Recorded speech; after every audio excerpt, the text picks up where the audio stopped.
자, 저희는 이번에 수정산 배수지의 누수 문제와 해결 방안에 대한 프로젝트를 제작하였습니다. 이번 프로젝트의 목차입니다. 처음으로는 저희가 이 프로젝트를 하면서 각자 어떤 역할을 맡았는지 소개와 다음으로는 수정산 배수지에 관한 피해 사례, 문제인식, 해결 방안에 대해 설명하겠습니다. 팀 프로젝트를 하기에 앞서 저희 조원은 각자 자료 조사를 하였고 그 자료를 기반으로 다같이 PPT 제작, 발표는 저와 정우 학생이 맡았으며 영상 편집은 지훈 학생이 해주었습니다.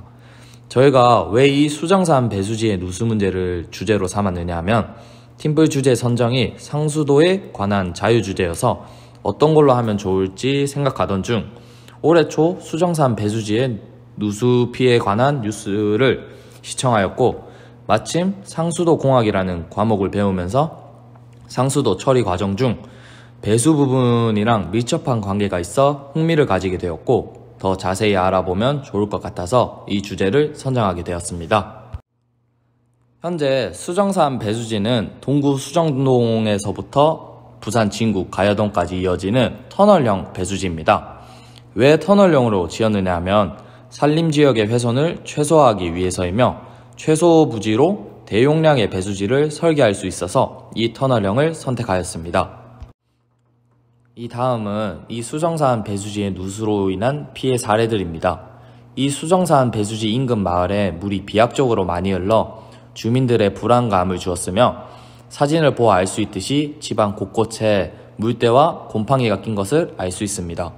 또한 이 지역에 아파트를 지은 지 오래되어서 건축물 안전진단 결과 D등급으로 배수지의 누수로 인해 집안 침하 즉 싱크홀로 이어질 수 있어 큰 사고가 날 수 있습니다.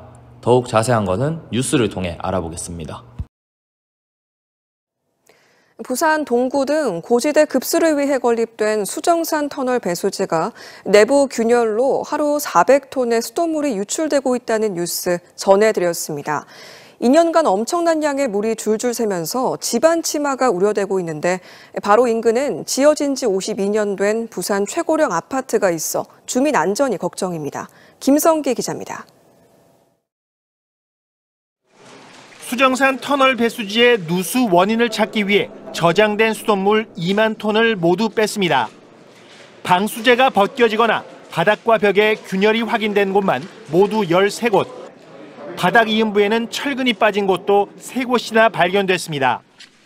부산 상수도사업본부가 배수지 내부 균열로 누수를 처음 확인한 것은 지난 2019년 1월. 하루 누수량 400톤에 줄줄 새나간 2년치 수도 요금만 10억 원이 넘습니다. 전체 배수지 2만 톤에 400톤은 미미하지만은 400톤이란 물은 큽니다. 그렇게 판단해 보셔야 됩니다. 문제는 엄청난 양의 물이 지속적으로 새면서 집안 침하가 걱정입니다. 경사지 집안은 이미 약해질 대로 약해졌습니다. 물기를 한껏 머금은 배수지 아래 집들의 누수 피해는 심각합니다. 요 집으로 해가지고 요 방구두장으로 해가지고 요 물이 들어왔습니다. 그래가지고 저번에 비 많이 왔을 때는 일도 못 가고 하루 종일 물 푸고. 더 큰 걱정은 지어진 지 52년 된 부산 최고령 아파트인 수정 아파트가 바로 옆에 있다는 겁니다. 주민들은 누수된 물의 경로가 파악되지 않은 만큼 집 아래로 물길이 지날 수도 있다며 불안해하고 있습니다. 수정 아파트는 D등급입니다. D등급으로서 사실상은 새로 신축을 해야 되는 그 수준을 넘은 아파트이기 때문에 이 집안에 상당한 영향을 충분히 미칠 수 있는. 부산시의회는 다음 주 상수도사업본부를 상대로 피해 대책과 긴급 안전진단을 요구하기로 했습니다. KNN 김성기입니다.